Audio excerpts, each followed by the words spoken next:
নমস্কার বন্ধুরা, শুরু করছি আগের অঙ্ক ক্লাস। তো আজকের 1 নম্বর প্রশ্নটা কি বলেছে দেখো। বর্তমানে পিতার বয়স পুত্রের বয়সের 3 গুণ অপেক্ষা 3 বছর বেশি। 3 বছর পরে পিতার বয়স পুত্রের বয়সের দ্বিগুণ অপেক্ষা 10 বছর বেশি। বর্তমানে পিতার বয়স কত? তো দেখুন, আমি এই ছকটা লিখেছি যাতে আপনি অঙ্কটা ভালো বুঝেন। তো প্রথম লাইন থেকে আমি লিখছি, দেখুন, বর্তমানে পিতার বয়স পুত্রের বয়সের 3 গুণ অপেক্ষা 3 বেশি। তাহলে আমি পুত্রের বয়সটা x বছর ধরছি, ঠিক আছে? তাহলে পিতার বয়স কি হবে? x এর 3 গুণ অর্থাৎ 3x অপেক্ষা আরো 3 বেশি, অর্থাৎ এর সাথে 3 গুণ করে আরো 3 যোগ করতে হবে, তাই না? তাহলে 3 গুণ অপেক্ষা আরো 3 বেশি লিখলাম, এটা হচ্ছে পিতার বর্তমান বয়স। বাস, এরপরে চলে আসি পরের লাইনে। 3 বছর পরে, যে 3 বছর পরে পিতার বয়স পুত্রের বয়সের দ্বিগুণ অপেক্ষা 10 বছর বেশি। তাহলে পুত্রের বয়সটাকে লিখছি, ঠিক আছে? পুত্রের বয়স ছিল x বছর, তাহলে 3 বছর পরে বন্ধুরা আরো 3 যোগ হবে, এটা হচ্ছে 3 বছর পরে পুত্রের বয়স। এবার এই পুত্রের বয়সের দ্বিগুণ অপেক্ষা, অর্থাৎ 2 দিয়ে গুণ করলাম, দ্বিগুণ অপেক্ষা 10 বছর বেশি হবে পিতার বয়স। অর্থাৎ পিতার বয়স দেখছি কত হচ্ছে, দেখি 3x+3 ছিল বর্তমানে, তাই না? 3x+3, এবার 3 বছর পরে কি হবে বন্ধুরা? আরো 3 যোগ হবে, তাই না? যোগ হলো, তাহলে এটা হিসাবে 3 বছর পরে পিতার বয়স হওয়ার কথা, তাই না?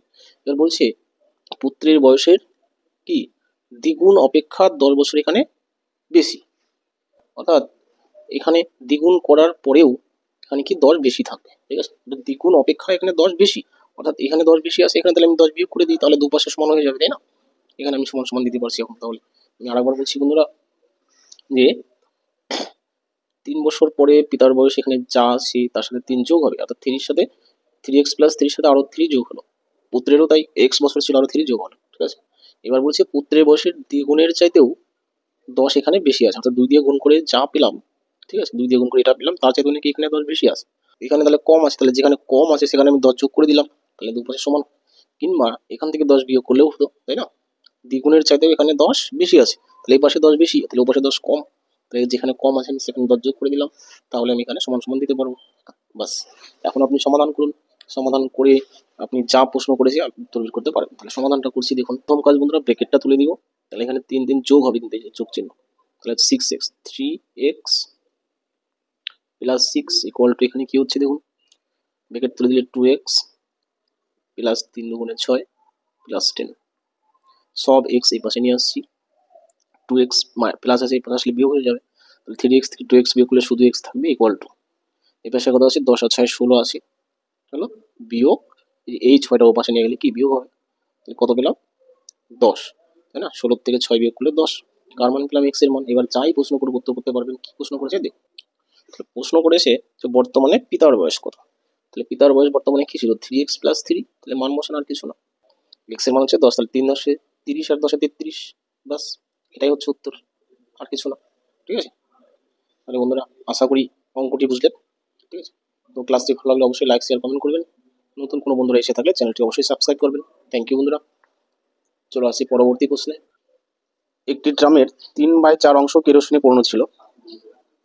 30 লিটার তেল বের করে নিলে 7/12 অংশ তেল পূর্ণ থাকে। তো ড্রামে তেল ধরে কত অংশ, এটা প্রশ্ন করেছে। দেখুন, খুবই সহজ অঙ্ক বন্ধুরা, 3 থেকে 4 সেকেন্ডে আপনার এই প্রশ্নের উত্তর হয়ে যাবে। আমি তো সরাসরি সঠিক টিক্সটাই করাচ্ছি, ঠিক আছে? বলছে 3/4 অংশ তেল ছিল, এবার তুলে নেওয়ার পর হয়েছে 7/12 অংশ।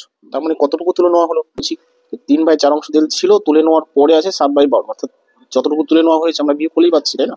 আচ্ছা, তাহলে বিয়োগ ফলটা কত দেখুন, 12, 4 দিয়ে ভাগ করলে 3, 3 তিরিখে 9, বিয়োগ 12কে 12 দিয়ে ভাগ করলে 1, 7কে 7, তাহলে 9 থেকে 7 গেলে কত 2, নিচে 12, এখানে কাটাকাটি করলে কত পাচ্ছি আমরা 1/6, তাই না? 2 2, 6 2 12, তাহলে এই যে 1/6 পেলাম, তার মানে কি এই তেলটা তুলে নেওয়া হয়েছে, যেহেতু কি 3/4 অংশ তেল ছিল, তুলে নেওয়ার পরে আসে 7/12, তার মানে এই বিয়োগফলটা কি তুলে নেওয়া হয়েছে। কত অংশ তুলে নেওয়া হয়েছে 1/6 অংশ। বাস, এবার এই 1/6 অংশটাই বন্ধুরা 30 লিটার। কেন 30 লিটার? কারণ প্রশ্নে বলেছে যে 30 লিটার তেল তুলে নেওয়ার পরে এই ঘটনা ঘটেছে, তাহলে এটাও যা, এই 30 লিটারও তাই, তাই না? আমি তাহলে লিখতে পারি যে 1/6 অংশ সমান সমান কি 30 লিটার, আর 30 লিটার, তাহলে এক অংশ সমান সমান কত, তাহলে 30 ইন্টু 6 যাবে উপরে, 1 আসবে নিচে, তাই না? এক অংশ সমান কম হবে, তাহলে ভাগটা গুণ হলে কি উল্টে যাবে, তাহলে 1 নিচে আসলে 6 উপরে গেল, অর্থাৎ তিন 3×6 = 18, 180। এই যে 180 আসলো, এটাই বন্ধুরা 1 অংশ। 1 অংশ মানে কি টোটাল পাত্রে যত তেল ধরে সেটাই অ্যান্সার, ঠিক আছে। এবার বন্ধুরা আমি এত কিছু লিখে করলাম, আপনার এত কিছু লেখার কোনো প্রয়োজনই নেই, ঠিক আছে। এর চাইতে শর্ট করে আপনি করতে পারবেন, কিন্তু তার আগে বন্ধুরা এই প্রশ্নটা বুঝতে হবে কেন এই শর্টটা আসছে, ঠিক আছে। সেটা আমি একবার লিখে দেখাচ্ছি, দেখুন। তাহলে দেখুন বন্ধুরা, সুপার শর্ট বা শর্টটা কি, যে আমাদের এই অঙ্কটা শর্ট ট্রিক্সে করতে গেলে বন্ধুরা এই বিয়োগটা আমাদের করতেই হবে, ঠিক আছে। যে 3/4 অংশ তেল ছিল, তুলে নেওয়ার পর থাকলো 7/12 অংশ, ঠিক আছে। তাহলে কতটুকু তুলে নেওয়া হলো, এই বিয়োগটা করতে হবে।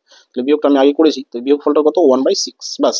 এটা করেছেন মানে উত্তর হয়ে গেছে, ঠিক আছে। কারণ তুলে নেওয়া হয়েছে 30 লিটার। তাহলে ডাইরেক্ট আপনি কি করবেন, এখানে যে 1/6 এসছে এটাকে উল্টে দেবেন, ঠিক আছে। বা বলা যায় এই নিচে যে সংখ্যাটা আছে সেটা দিয়ে ডাইরেক্ট কি করবো, এই 30 লিটারকে গুণ করে দিব, ঠিক আছে। 30 লিটার কি, যেটা তুলে নেওয়া হয়েছে, তাই না।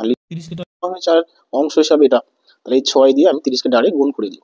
তাহলে 3×18 180 লিটার, দেখুন অ্যান্সার চলে আসলো, ঠিক আছে। এটা হচ্ছে বন্ধুরা সুপার শর্ট। এবার এখানে একটা প্রশ্ন থাকছে বন্ধুরা, বাই চান্স যদি এখানে 1/6 না থেকে 3/6 থাকতো বা অন্য কোনো সংখ্যা থাকতো, তাহলে আমরা কি করতাম, এই সংখ্যাটাকে উল্টে দিয়ে 30-এর সাথে কাটাকাটি করতাম। যেহেতু এখানে 1 ছিল, তার জন্য বন্ধুরা এই 1টা না লিখলেও চললো, এখানে কিন্তু মনে মনে 1 আছে, ঠিক আছে। এখানে যদি অন্য কোনো সংখ্যা থাকতো তাহলে আমরা কি করতাম, এই এই সংখ্যাটাকে উল্টে দিতাম। এখানে বন্ধুরা উল্টে গেছে, এটা মনে মনে চলে গেছে, 1 নিচে থাকাও যা না থাকাও তাই, তাই না, বাস। এটা হচ্ছে বন্ধুরা ট্রিক্স, ঠিক আছে। তাহলে আপনার যেটা ইচ্ছা আপনি করতে পারেন, ঠিক আছে। বড় নিয়মটাও করতে পারেন, এটাও যে খুব বড় তা না, এখানে 2টো লাইন বেশি আছে, এখানে তো 2টো লাইন বেশি মানে 2 সেকেন্ড বেশি, তাই না। এবার চাকরি পরীক্ষায় 2 সেকেন্ড বাসা মানে অনেক। তাহলে বন্ধুরা এই দুটো অঙ্কই ছিল আজকে। তো ক্লাসটি দেখার জন্য অনেক ধন্যবাদ। নতুন কোনো বন্ধু যদি চ্যানেলে এসে থাকেন অবশ্যই চ্যানেলটি সাবস্ক্রাইব করবেন আর লাইক শেয়ার কমেন্ট করবেন। থ্যাংক ইউ বন্ধুরা, রাখছি তাহলে।